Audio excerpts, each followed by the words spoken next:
From the Ticats Audio Network, this is Morreale and Hitch. All right, welcome Ticat fans and everywhere you are listening to this all over Stony Creek and Hamilton. This is the Morreale and Hitch podcast. I'm Mike Morreale. That's Rob Hitchcock. Butko's there. We just found out Butko has two cats. He has two cats, not just one. Two cats. One is laying under the lampshade. It's like a solar lamp for him, or heating up. And the other one is in his lap like Dr. Evil. So this is a good thing. We get to learn more and more about you every day, Butko. That's good. Or once a week. Is that One a day tomcat? you'll learn that I'm not actually living in my parents' basement. Not as But fun. you refuse to believe that I have my own apartment. I fail to believe that. No, we're going to go with it. We're going with it that you're still in your parents' basement. We're going to do a remote broadcast from Butko's basement. Yeah, that's what we're going to do. Because I have a feeling he's got a studio set up down there and some crazy shit going on. Yeah, I think it's good. A lot of pre's going on. There's lots of good stuff going on there. Yeah. I would like to be part of it. Do not invite your brother. Don't invite your brother. He'll bring it'll bring it all down. Yeah, we'd have a good time. That's true. You know how we've been, the past couple weeks, you've been kind of on my case, start doing some work. More like a couple of years. Well, in the past, we do this, we record this, and I used to just, throw it on the website, throw it on Spotify. That was evident. YouTube, slap a Ticats logo on there. Just get upload by. it. Yeah. But now I'm putting some work in. Last week I had to mute you, Mike, every time you weren't talking because you would take a sip of your drink and it would be like it was like a raccoon that just got into some garbage. Oh my God, this is great. This is great. I was given, and Rob was given these beautiful, phallic-looking microphones. The problem is it picks up everything. Yeah. Rob's heavy breathing, it picks up that because he's probably, he hasn't had a clear nostril in 65 years. Oh, no, lots of nasal problems over here. Lots. But I'm glad you do it, Butko. This is great. I'm glad you did that. You're looking after us. Nobody wants to hear me drinking water or whatever else we hear. But I hear stuff now. Stuff in the background. You got some work to do. Probably my cats. No, that's dishes. This thing picks up my wife doing dishes. Oh, I everything. know. Listen to this. Oh, I thought you were going to rip one there for a minute. No. Anyways, Buckle, that was phenomenal. Like you finally came out of your shell, I think, and you got Mike. You just bashed Mike, which was awesome. I appreciate it. Honest to God, I'm okay with that. I know. Because he actually did some work. It was awesome. I can take it too, but you've never really had much ammunition. Now you got some ammunition on me. Then you got to take some zingers. I won't. That's good. Fair game, Buckle. Fair game. One more thing, Buckle, before you leave. Mike is very blurry to me right now on this. For those that are watching, are you on? Did you pay your hydro or your hydro? Not the full amount. I didn't pay the full amount. Is he fuzzy with you too? Because the people that aren't watching this can't see it, of course. You're both fuzzy, but you'll both end up in HD in the end. Wow, us in HD is mint, eh? Yeah, by the way, yeah. It's mint. Yeah, it is mint. Most people want a little fuzz, knock out some of the imperfections. Rob and I are like, no, full HD. Yeah. Full.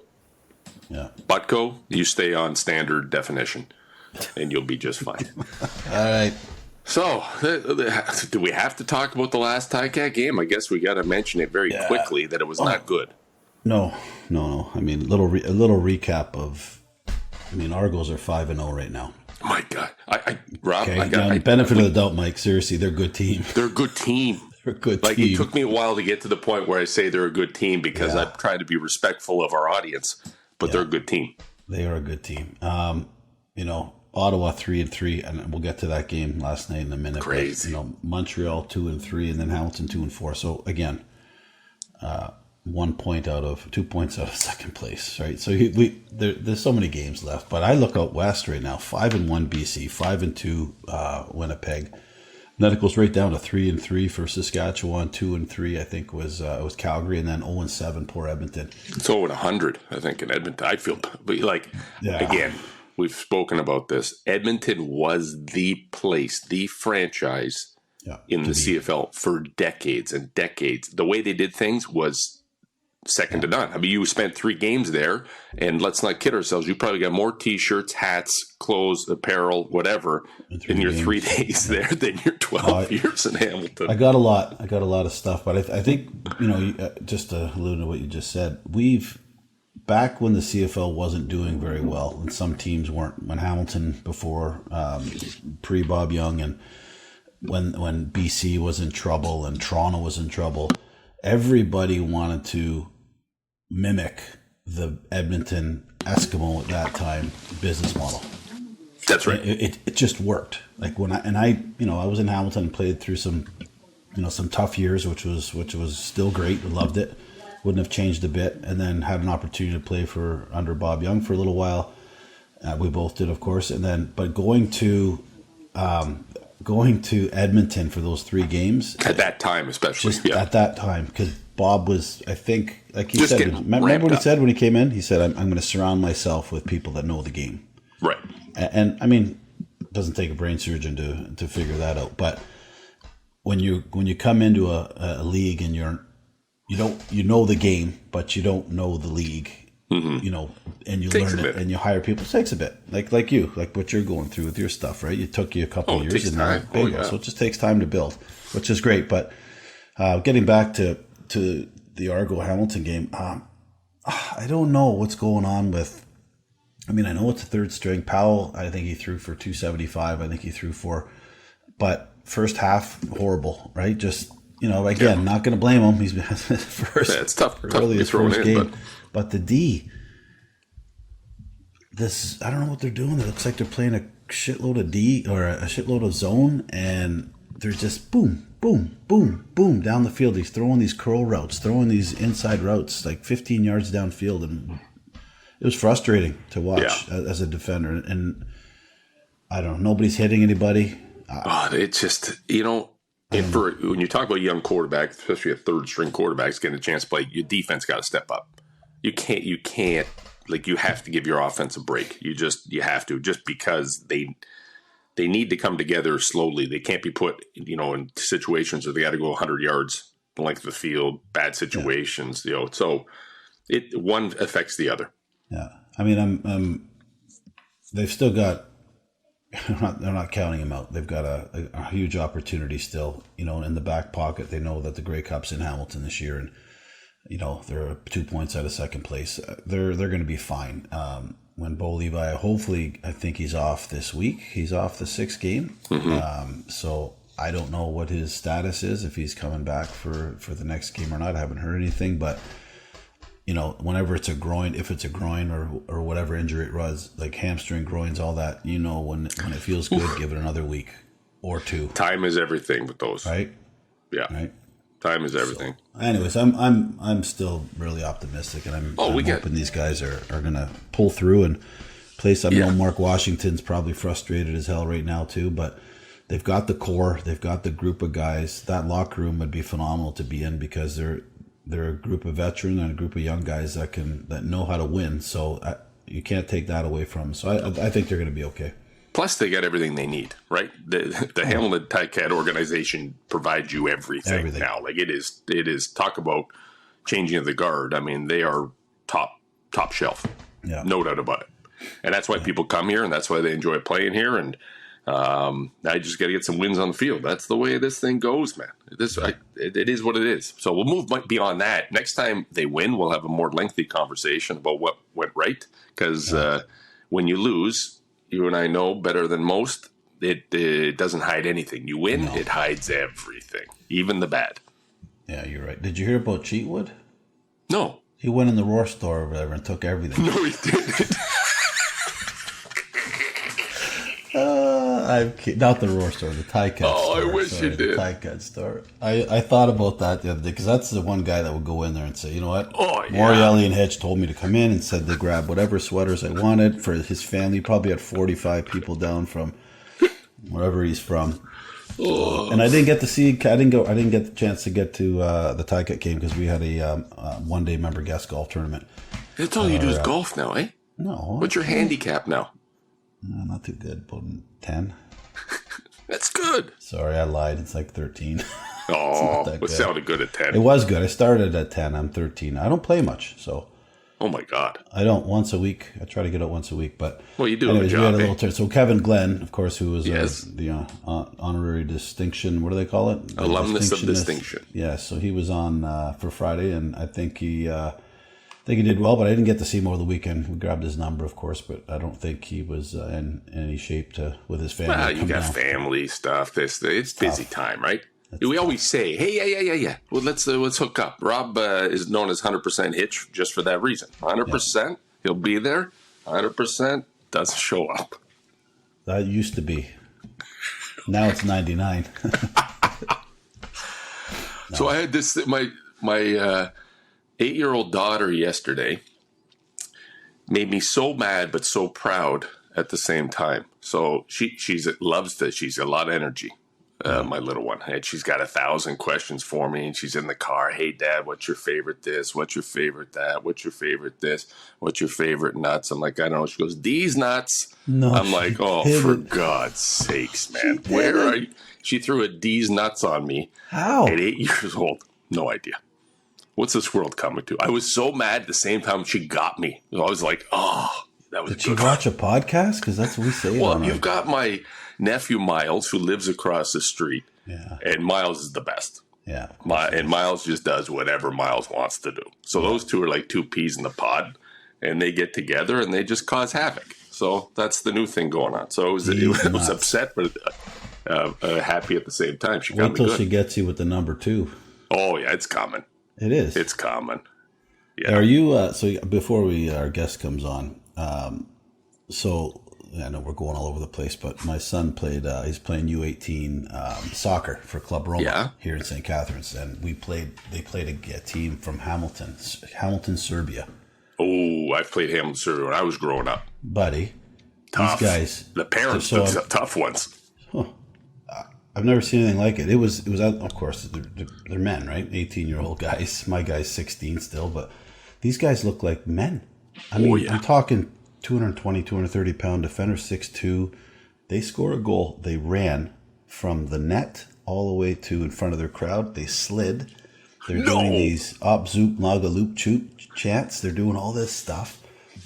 They've got bottles of Slivovitz in the crowd drinking out of it. I swear to I could never see anything like it. What time of day is this? 9:00 at night they do this during the week on a Tuesday. I've never seen anything like it. Then we scored 3 goals. It was 3-1, and then they ended up coming back and beating no fights, no nothing. There's usually a fight thrown in too. My guy actually ran into one of their guys and blew him over. Right? They did not like that. So we play them tonight in Hamilton. We play them tonight at 9:00. I think we're. Did you play them at home? Did you play them in St. Catharines the other night? Them at home. Oh boy, wait till you go there. And none of them talked English, which is completely fine. They could all speak. They all. It's the mind games. I'm telling you, man. This went when I was a kid. When I was playing soccer, you played Hamilton, Serbia.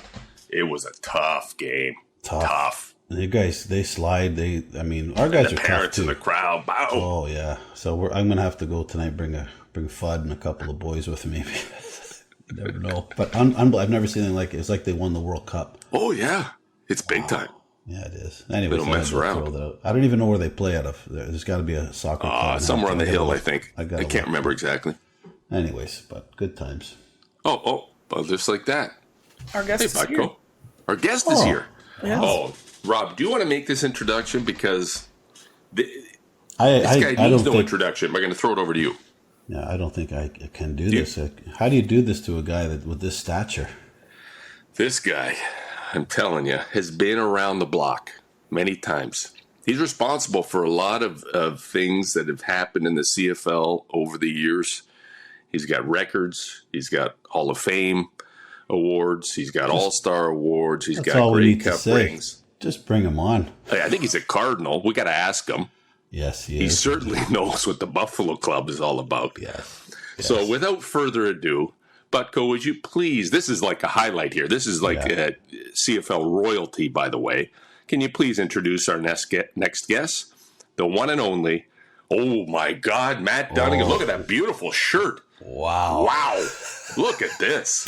Looking great, Matty. Nice to have you on the show. Thanks, brothers. Yeah.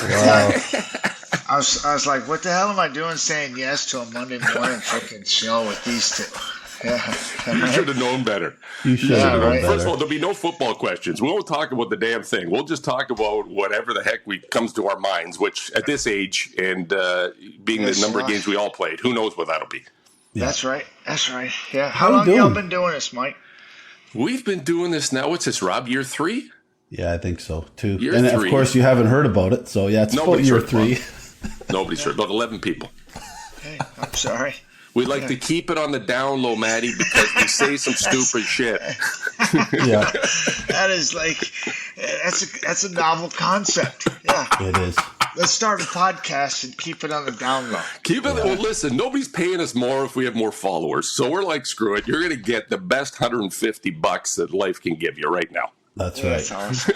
That's right. How you doing, Matty? Hey, I'm good. I'm real good, man. Yeah, I can't believe we just finished week 7 last night. You know, it's flying by. Yeah. Where are you now? I'm in Georgetown. Oh, okay. Yeah. Very nice. Yeah. Nice golf course. You here all year? Or are you doing the back and forth? I go back and forth. I had to go back unexpectedly last week on Monday. A week today, I lost my dad. And, you're kidding me. We're sorry to hear that, Matty. I mean, I think, Rob, you knew Frank and Eve, but you think you're ready for that,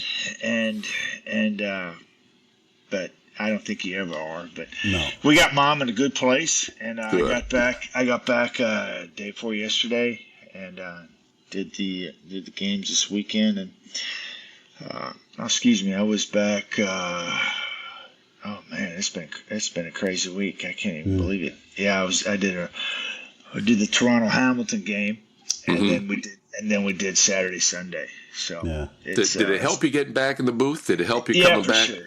Yeah, for sure. It did. I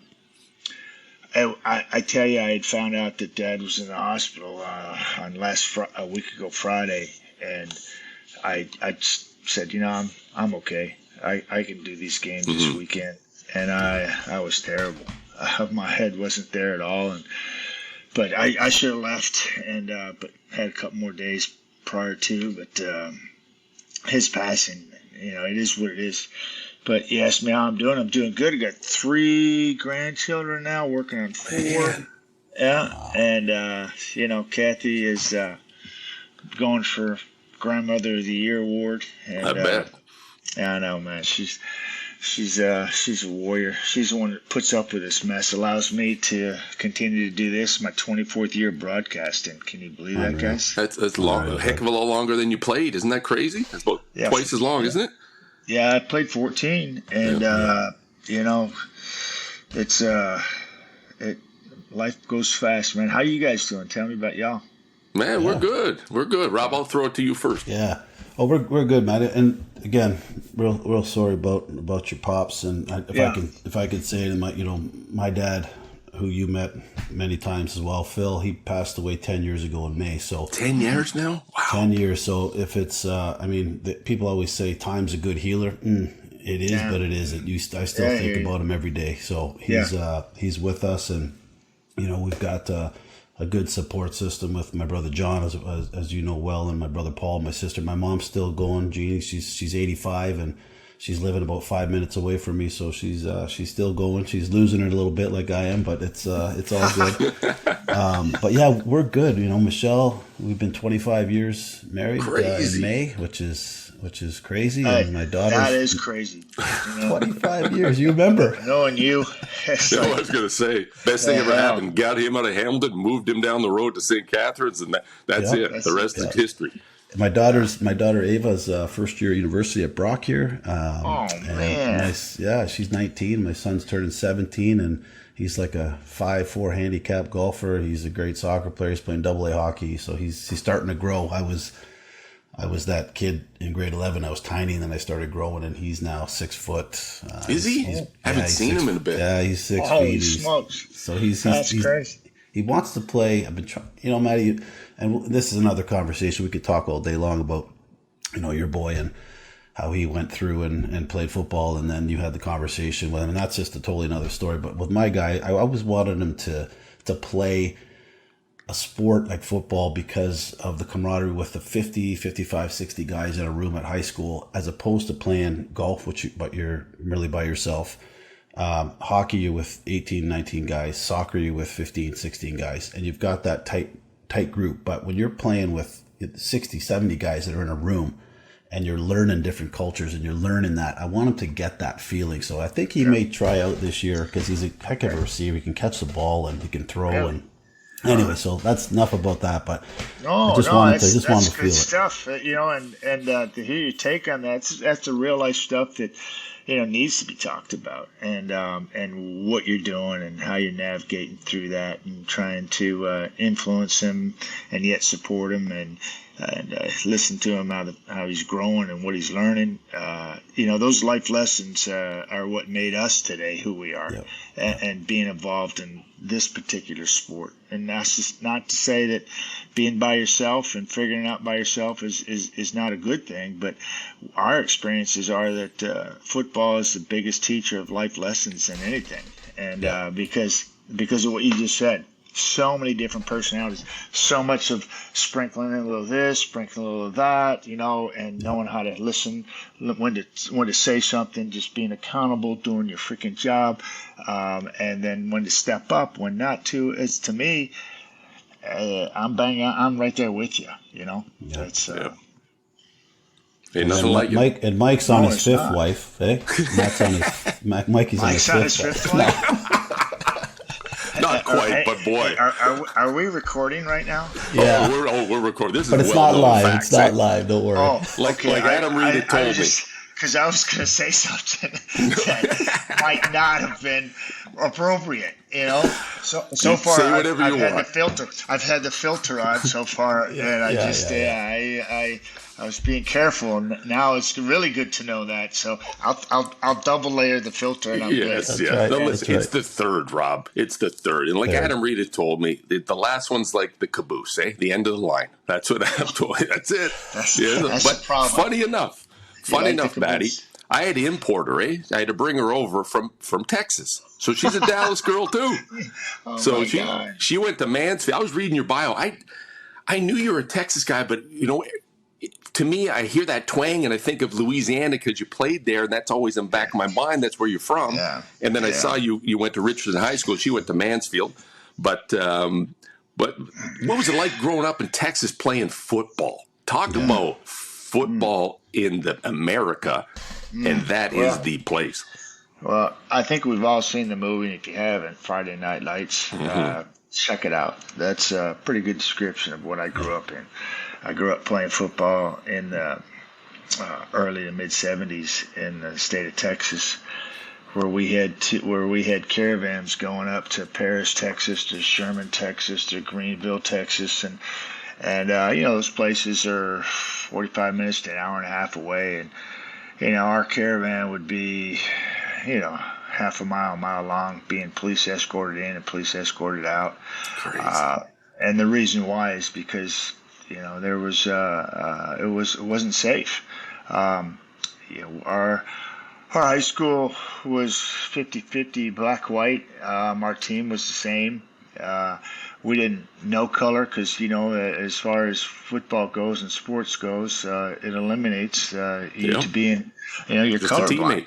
Yep. Yeah, that's right. And you're just trying to do a job. You're trying to win a game and learn about life. And like we talked about earlier, those life lessons are learned early, and it's just accountability. And we were able to break down all the crap that we were dealing with on the peripheral and on the outside from the inside. And we were being police escorted in and out of these places and just trying to figure it out, just go play football. And it was a dog eat dog situation back then.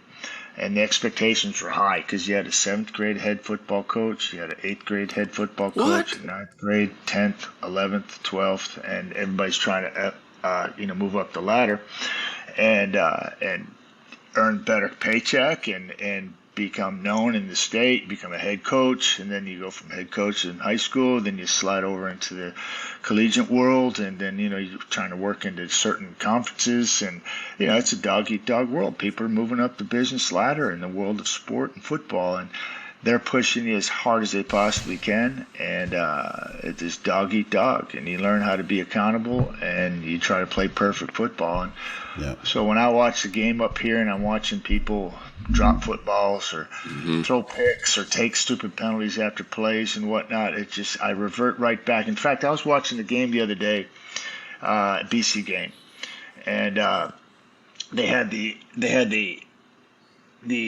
stadium open, and so the sound of the in-stadium speaker system and listen to the game being called there, and the reflection and the sunlight beaming down the football field probably looked like Cowboy Stadium, right? Yes, I know it.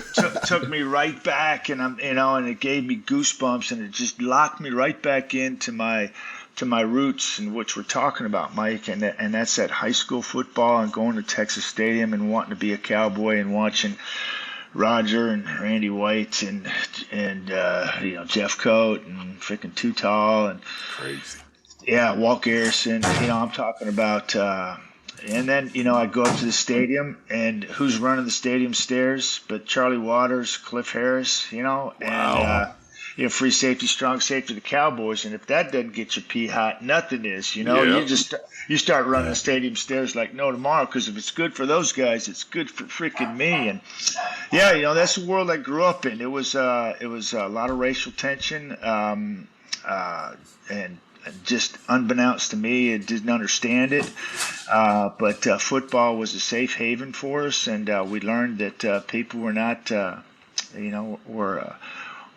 we're different, but you learn to accept that and love each other, and you learn to put your best foot forward, because if you didn't, your ass was getting sent down the road. You weren't playing a game, and so it was about accountability, and it was about growing up in a hurry, and I think really getting a well-rounded education in life in general, as to it's not fair.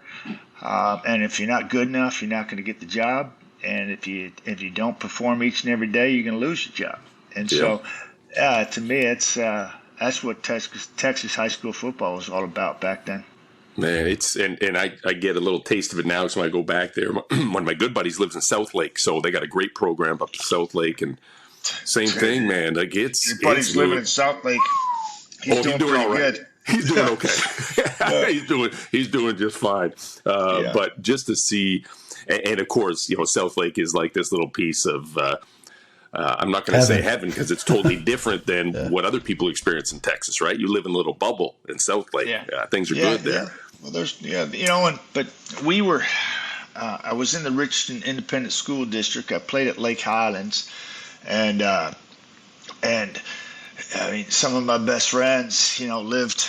We were in a middle class neighborhood. Dad busted his tail, worked 2 or 3 jobs so we could live there, and we were playing with Philip Walton. One of my teammates, he lived in a very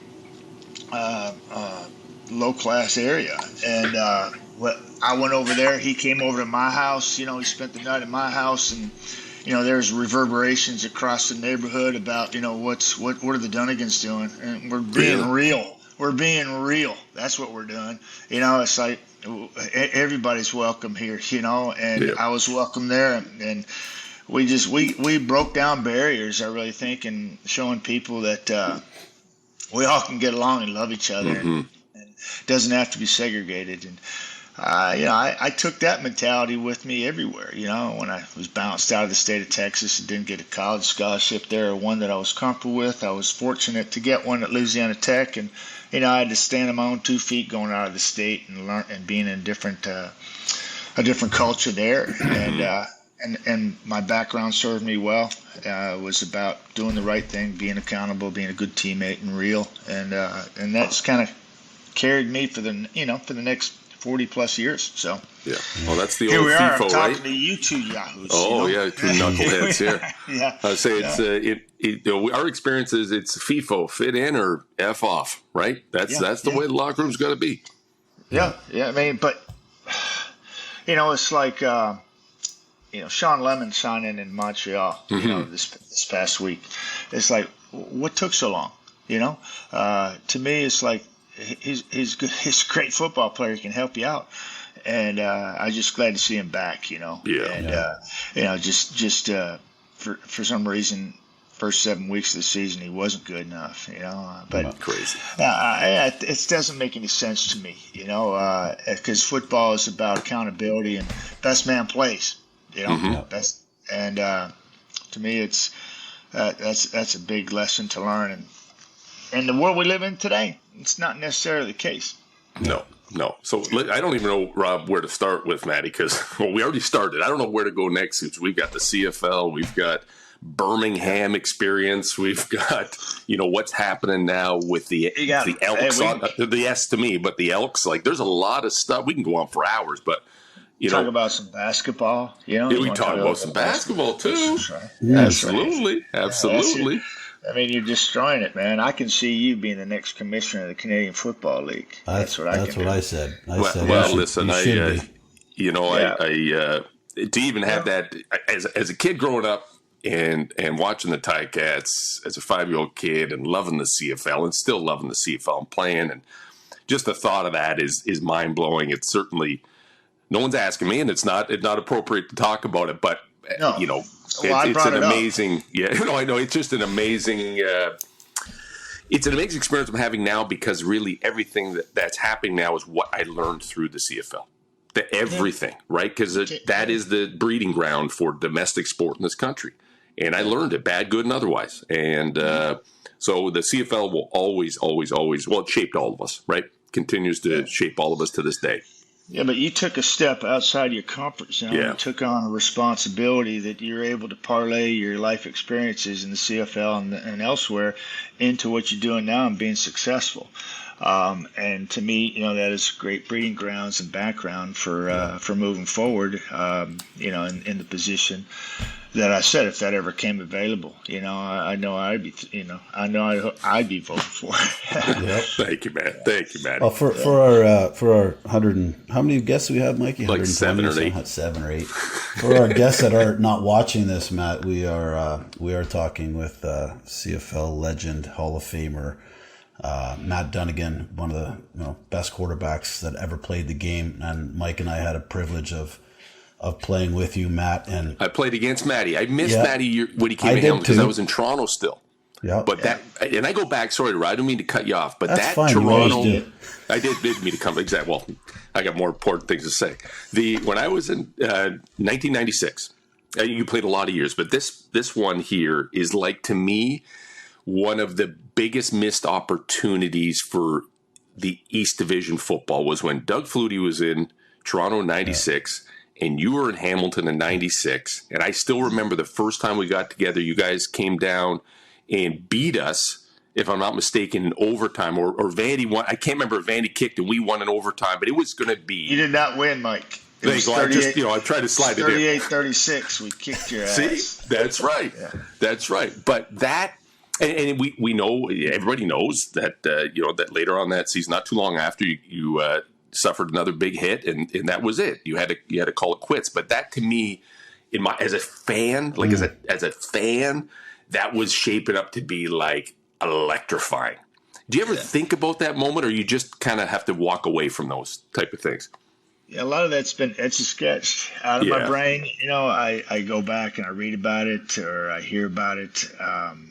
But I do remember the contest. I know how it was hyped, and that's part of what we did too. We're as a Canadian Football League player, when you sign on the collective bargaining agreement and you sign your contract, you're signing up for all things selling the products, right? Knocking on doors and putting fannies in seats. And we knew what was going on, but we also knew the rivalry and I knew it from both sides, and I know quite a bit of rivalries across the league personally. But I think my biggest takeaway from that was being able to play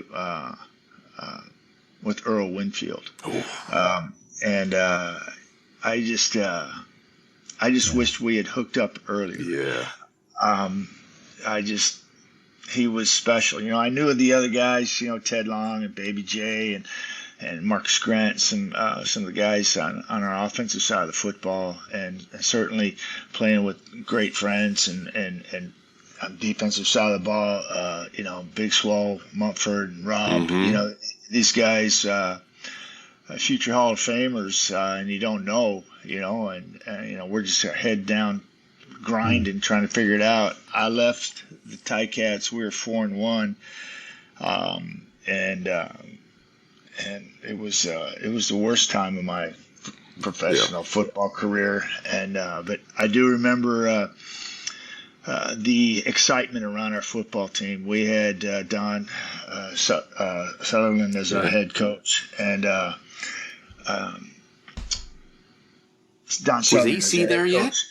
Was AC backing you up? AC was there. He was playing the year before I got there, and then I took over, and I said, John Jenkins' offense is a difficult one for an inexperienced quarterback to wrap his head around, and I had just played a year in it, at least 14 games in it anyways, down in Birmingham, and signed there. And AC was still wet behind the ears and trying to figure out the game, and unfortunately, I didn't have enough time with AC, and then he took over when I sat down and couldn't play anymore, and he had to go to Montreal and learn by another Hall of Famer, Tracy Ham. And so, Tracy and I and Damon, it's been well documented, and I'll say this one more time. We learned from Steve Goldman. Henry Burst learned from Steve Goldman as well. You're talking about 4 Hall of Famers there that learned from a guy that got it, and he prepared us and taught us how to prepare. So Anthony was there for sure, but I wasn't in a position to influence him well enough. One, because Jenks is great. He's a savant when it comes to offensive football. And I saw him the other night at the Hamilton game. What was he wearing? What was Jenks wearing? Oh my God, you should see the shoes.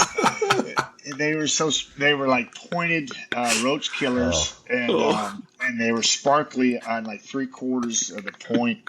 And he was all decked out. I took a picture with him. I think one of your guys actually, one of the Hamilton photographers was there, and he took a couple pictures of. So that's in the archive somewhere. But, we'll get Butko to put it into this podcast, because if we're talking about Jenks, you got to see him.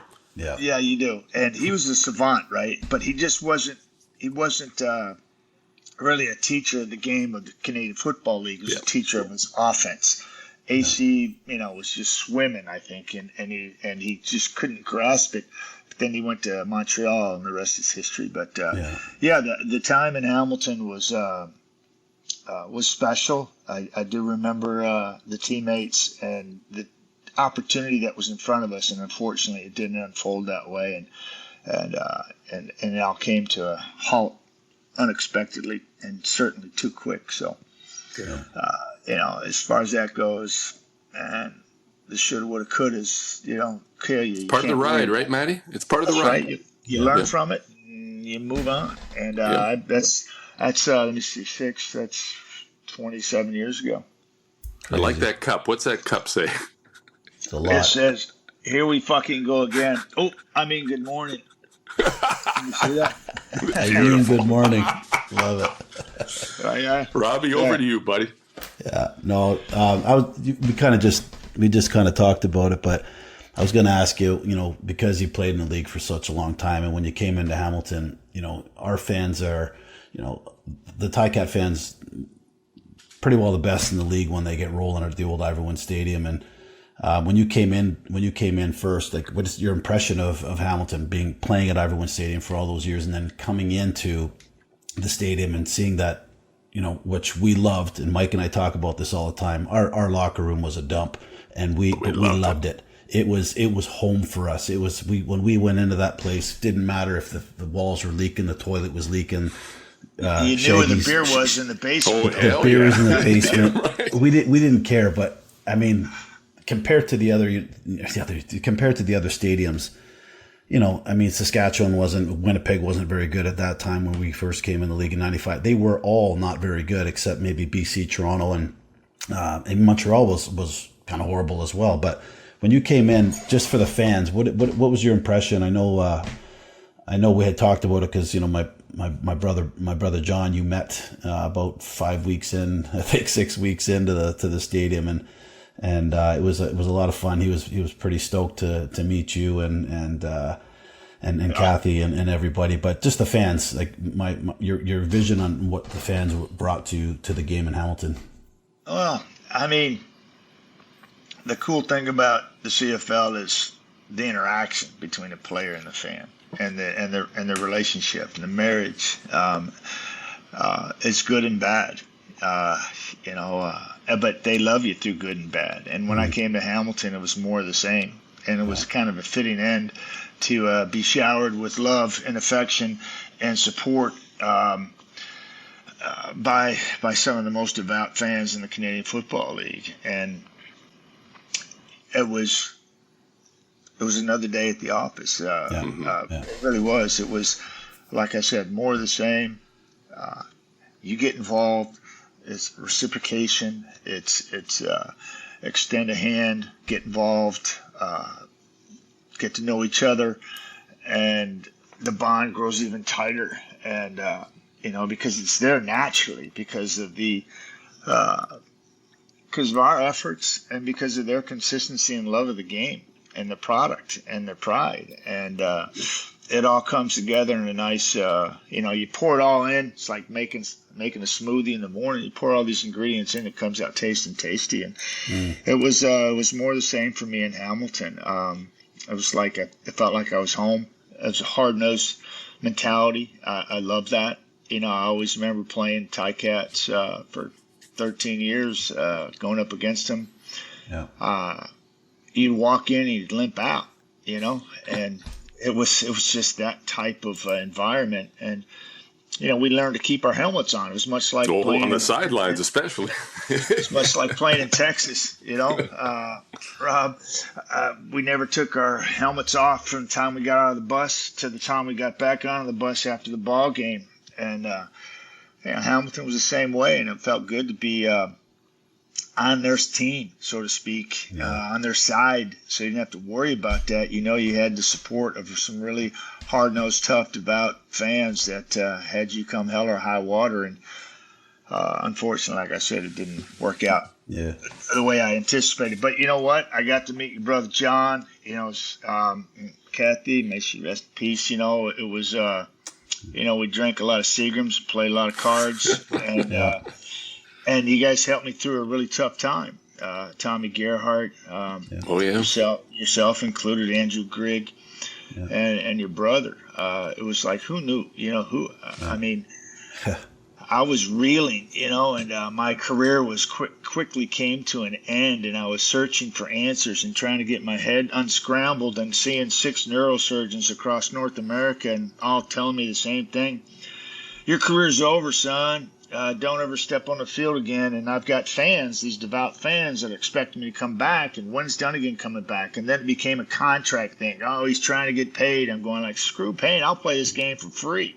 It's like I'm just trying to unscramble my head and figure out what's next and trying to formulate sentences. But that's I've had I think an influence on the game in that regard, as far as trying to keep it safe and improve it so that we can, our kids can enjoy it, and that's what it's about. You figure it out and you try to do the best you can with what you've learned, and whether it's from Texas, whether it's from Hamilton experience and my career there, you learn it and you try to spin it into a positive, and that's what it's been for me at this point. Yeah, well, you've done that. I mean, I look at you. I don't look at just what you've done for the CFL, whether it's post career, during your career, on the field, off the field, in the locker room. You know, you're a legend in Rob and I's era. You're a legend beyond the game, right? Like you're a part of the Buffalo Club. Yeah. You're a Cardinal. Whoa! Stop right there. I'm the fucking president of the Buffalo Club. Yeah. Okay. This is my point. Yes. This is what I'm glad you stepped up. This is my point. This is not just a member. This is the one that when we had problems deciphering rules in certain situations that we would get on the phone with Matty Dunigan from God knows where, Vegas, and say, Matty, here's the deal. What do we do? Boom. The answer was always quick, precise, to the point. But the thing is, that's a bit of, let's face it, that's a lost art. That doesn't really exist like it did, then. But you must have learned from somebody. You learned from, so somebody was your hero, right? Yeah. And this is like the game within the game, like that camaraderie that was built sitting at the bar or in the locker room or on the bus is at John Hitchcock's house, right? Buffalo. That's right. But that came from where? Edmonton? Like Edmonton was the rich history of that fun, that kind of camaraderie, right? Yeah, I don't know if you saw the game last week with Saskatchewan. There's an interview in the stands, and they interviewed Ray Elgard. Did you see that interview? No, but I would like to drum it up because that's awesome. It was just a little flash from the past, and awesome. And Ray was more interested in having a cold beer and crushing the buffet line than answering questions, what's going on down on the football field. And, it was like you're talking to a Hall of Famer that just played the game the way that we played the game. Yep. And it was a breath of fresh air. And it's like, we need more of that. Yeah. And that's what I learned from. I learned from your Dave Cutlers, your Neil Lumsdens, your Dan Kepleys, your Tommy Towns, your Brian Fryers, your Brian Kellys, your Eric Uptons, your Hector Pachiers, Billy Stevensons, Rod Connops. Man, I learned from some of the best. Larry Highball, Joe Holloman, Mike McLeod. You probably remember that name, Rob, being at free safety. Mike McLeod, was outstanding. But I'm talking about these guys.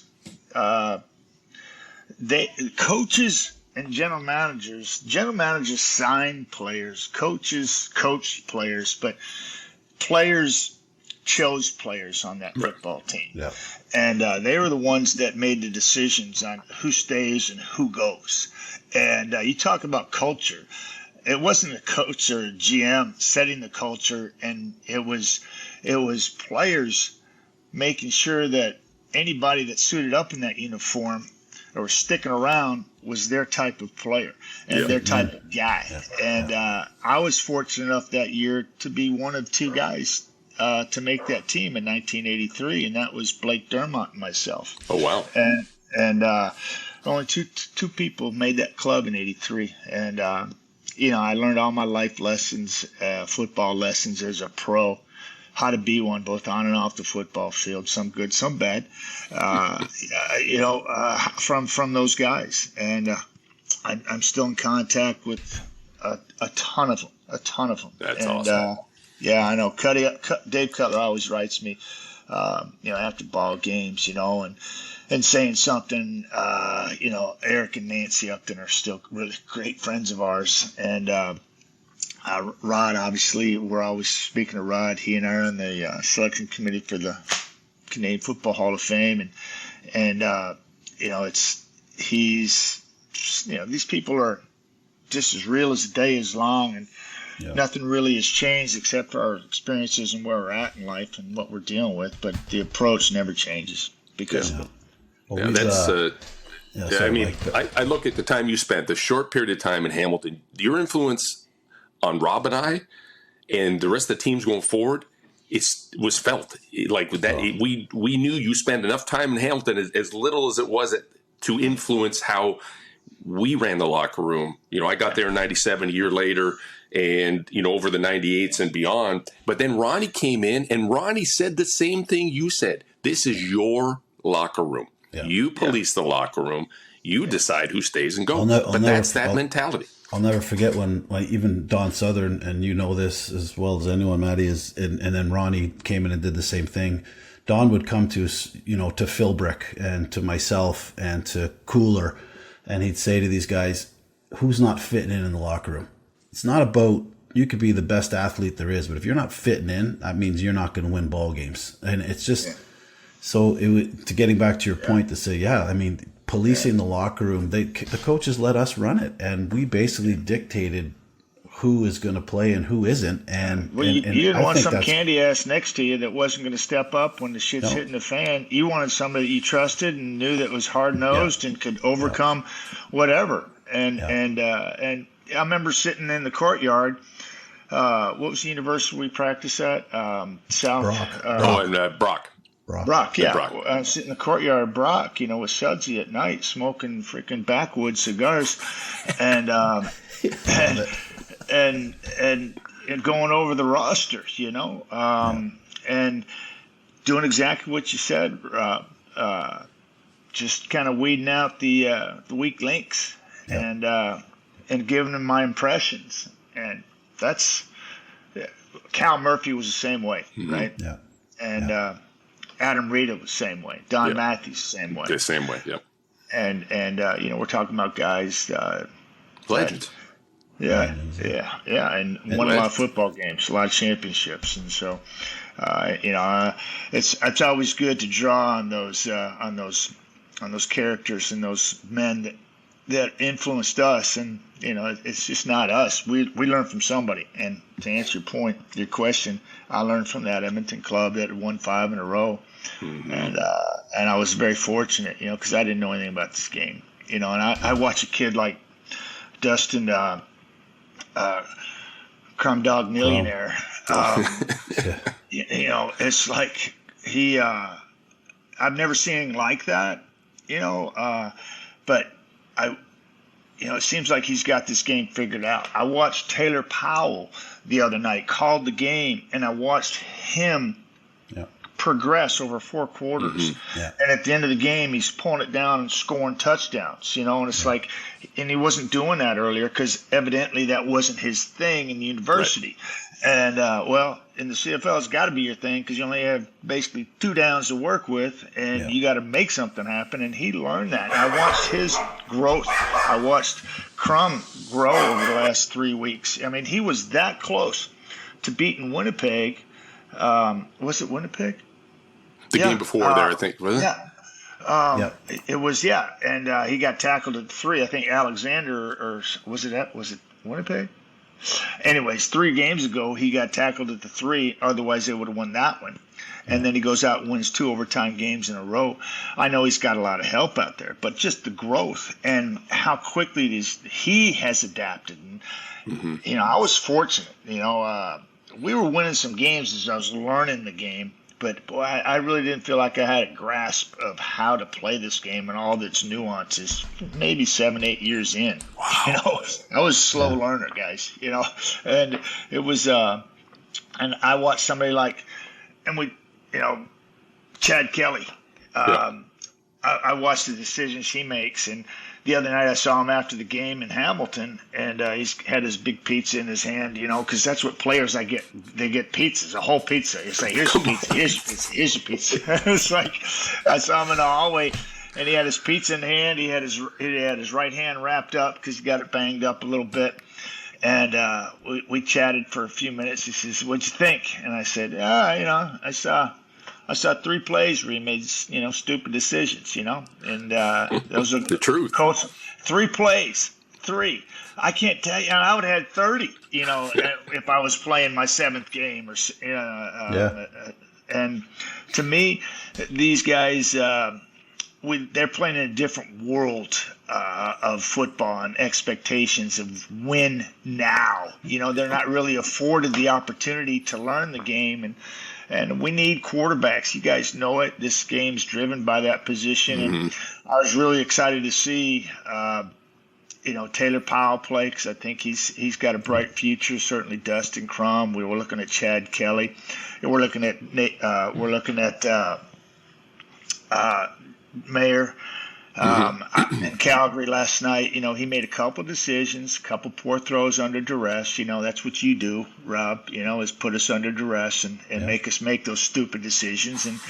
And Jake made a couple of them and really cost his team. They were 0 for 3 in 2-point converts, and it's just like that's 6 points off the board, and that's the difference in the ball game. You look back at stuff like that, and you look at these young kids that are playing the game. Mason Fine the other night trying to figure it out, and Taylor Cornelius taking all kinds of heat and crap, and Edmonton right now. Justified, sometimes it is, but I think he's pressing too hard, and unfortunately for him, he lives in that world where if you're not getting it done, they're looking for the next guy, and that's the business we're in. It goes back to Texas high school football. If you're not freaking playing clean football and winning games, we're moving on. And that's so to me, it's we're in a good spot. I think we are. I think we got some bright, shining stars that we're watching play this game. We just got to hope that they get some time to figure it out. Well, our fans, Matty, love a story, and I've got one story. I've got many of them, but this one is one that I remember because it was so much fun. It's that. I'll never forget this. Bowman cup of steamless coffee. Steamless cup of coffee. But Mutsy, you weren't around, Mike. But I remember. I think it was after one of the rundown days. And I can't recall if after a practice or a game. But Matt says to Andrew Grigg and I, "Let's get the van. Let's get Bugsy's equipment van." And I'm like, what? He goes, "Let's get the van and let's go to the Palladium in Oakville and play video games in this place." And I'll never forget this. I was like, oh my God, I'm going to be in a van with Matt Dunigan. Oh my God, this is my second year playing. And Gregor's like, let's do it. So we jump in. I think we got Bugsy to drive. Tommy Gerhardt's there too. Tommy Gerhardt, the four of us sat in the equipment van. There's no seats in the thing. There's no seats, right? In the back part. So we sat in this van and we drove out to Oakville and we played. Matt was so nice that he went to the bank machine and gave us like $100 each. And it was like, we played video games for about 3 or 4 hours and drank beer. Well, Rob, you didn't have $100 because you spent all your money on some 1989 Mustang, with the first check you got. And then by February, I was December, broke. No money for both of us. None. That doesn't matter. 27,000 goes quick, Matty. 27 grand. Dapper Dan hair product, right? Yeah. Tommy Garrett. That's what it was. But it's. I remember going to the Palladium in Mississauga. I pass by it all the time. Yeah. And have many, thousands of times since then, and I always think about that. And you left out a lot of freaking we did content, but it was that was basically Bugs was basically our Uber driver, right? Yeah. And it was back a then, good time. and it was But I appreciate you jogging the memory. I don't remember going to the bank machine.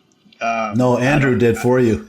This is a funny story. So Andrew went to, because I know this story. I wasn't there, but Andrew went to the bank machine, and you were just coming from Birmingham, right? And you had a nice contract in Birmingham. So I guess as he's doing the thing, the slip comes out, and he sees the balance. He's like, holy shit. He said, this is in US dollars. Zeros here. So he was pretty pumped about that. Hey, and Matty, get this, because this is our second year, right? And we're with a legend, and we just couldn't believe it. We were with you, first of all, and it was just awesome. But when he went and he pulled that, I guess when the slip came out, he came over and shows me, and I'm like, I just shook my head. I was like, oh my God, this is the best thing I've ever seen in my life. So fun. Yeah. Well, and this is why I love what I do, because it helps me remember and telling stories and getting together with teammates and sharing stories, whether I had post-concussion syndrome or not. Yep. And I've been dealing with that ever since. But it's whether you are completely intact mentally. Getting together with ex-teammates and guys that understand what it's all about and playing the game and had tremendous football careers like y'all. And ex-teammates, just sharing stories like this that, is the best part of it. The best part. Yeah. Best part. We'll always have you it. help me fill in the blanks, but Yeah. Well, it brings you right back, right, Maddie? Brings you right back to the moment where you can kind of emotionally, you're like, yeah, I may not remember the story, but I remember what it felt like to be there. No. You know what I mean? Yeah. And just, it's like, let's get out of here. Let's go do something. Let's go bond. Let's do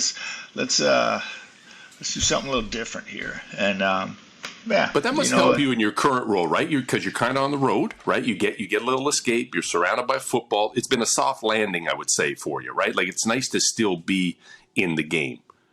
Well, yes. I was talking to somebody up in the press box at Tim Hortons the other day, and they asked, what do you like to do? You like to do the color or the hosting, the studio work? And I said, well, it's a nice combination of both for me, but it's afforded me the opportunity to stay connected.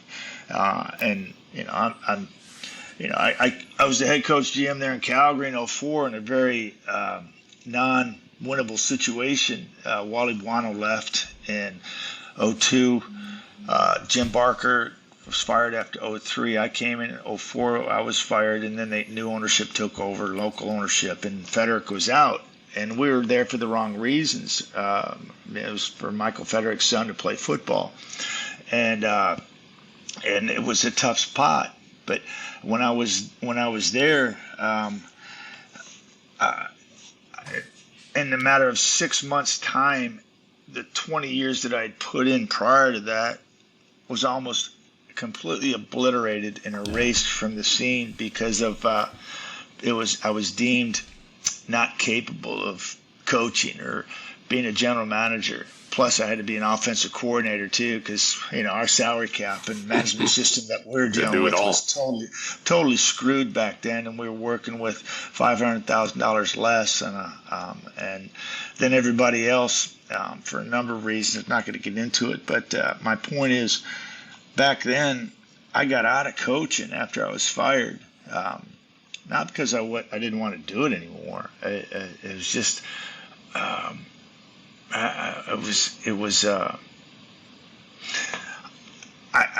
wasn't spending time with my family. I had younger kids at the time.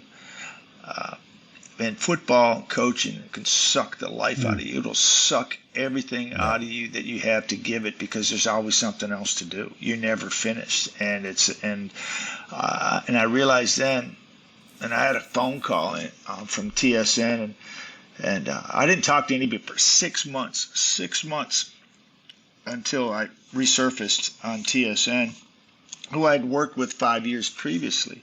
And I got my first phone call was from Rick Chisholm at TSN. And he said, Matt, he says, you always got a seat here. And I said, I appreciate it. That's and awesome.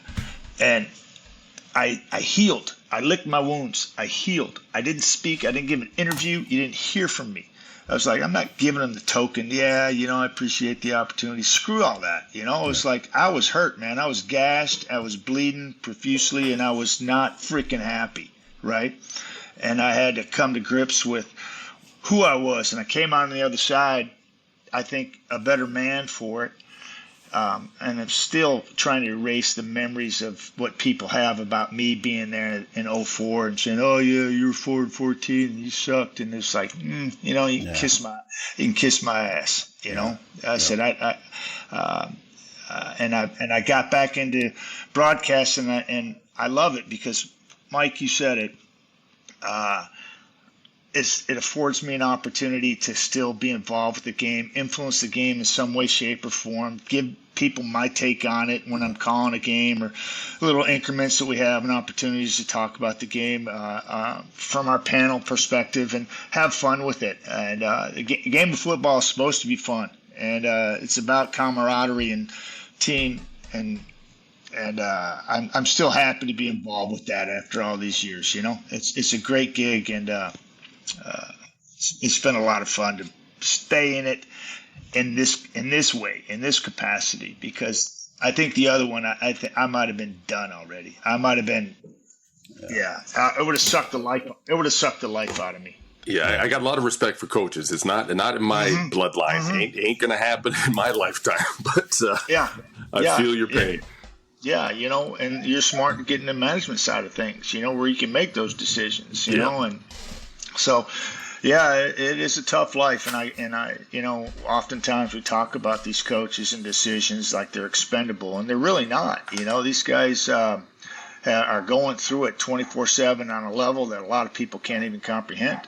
Yeah, no, it's life. And listen, speaking of life is we're running short here, man. We can keep talking to you forever. I mean, for Maddie, for everything you've done. By my account, it's been, at least 40 years that you've been involved in the CFL in one capacity. This is my 40th, yeah. 40 years. 40 years of an American coming to this country and giving back to the sport. Not just the sport. I mean, you've done a hell of a lot. I mean, you're pretty good on the grill, too. So, and everything else you've done in between. That experience. Hey, one of my proudest moments as an American coming up here, Mike and Rob, and I'll be quick with this.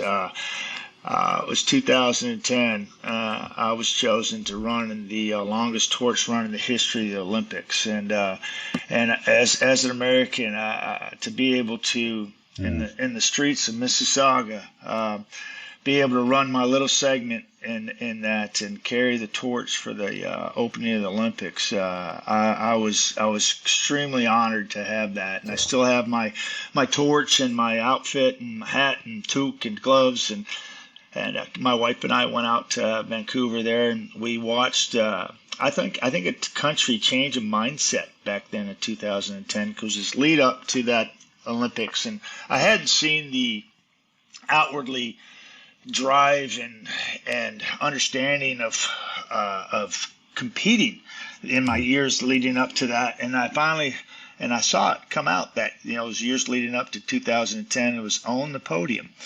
And it was just an amazing experience to watch a country realize that hey, we can do this, and they did, and it was one gold medal after another, and it was just so very cool to be there from the beginning, and to watch this unfold. And Kathy and I, for like 5-6 days, we were just giving away our tickets because we were just partying with everybody in Vancouver. Yeah. We're like, let's do it. We've already seen the gold, won. And it was just, we had such a good time. And to me, that's what I watched a country come together back then and change a mindset towards winning. It wasn't just we're going to participate. We're going to dominate, and I love that, and that was one of my coolest experiences I've ever had here as an American. Was being involved in that torch run and watching the Winter Olympics in a country come together in 2010. Amazing. Well, listen, you said it all. You dominated on the field. You dominated off the field. I appreciate everything you've done. I know Rob feels the exact same way. It was a pleasure to have you on the show, my friend. We'll have you back anytime. And right there. Right there. Yeah, just read that and you'll know. That's what we're going to live by here today. Well, this is the end of the Morreale and Hitch podcast. Maddie, we're going to get Hitch to hang on for 10 more seconds after we wrap up here. But for Rob Hitchcock, myself, David Butko, and Maddie Dunigan, this is the Morreale and Hitch podcast, and we will talk to you guys again soon. That's another episode of Morreale and Hitch on the Ticats Audio Network. Have a question or a comment for them? Email us at manh@ticats.ca. That's MANDH@ticats.ca.